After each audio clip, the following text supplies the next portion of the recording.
सस्ता लगा दिया। लड़काना वाला है,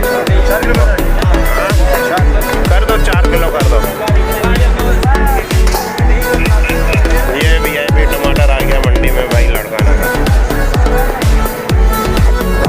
अभी आपने जैसे कि रेट सुन लिए और माशाल्लाह आप अपने एरिया में रेट चेक करें और मुझे कमेंट्स में बताएंगे आपके एरिया में ये जो रेट जो बताए इससे कितना ज़्यादा है या इससे बराबर है।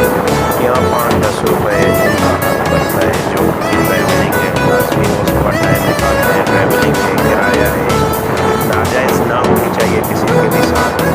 जायज़ रेट हो उनका तो बनता है एक्सेप्टेबल। अगर एक चीज़ 40 रुपये की मिल रही है और 120 रुपये की दे रहे हैं तो ये तो नाजायज़ है। ये तो रेट बहुत ज़्यादा है, 3 मरतबा गुना। अभी मैं घर पहुँच चुका।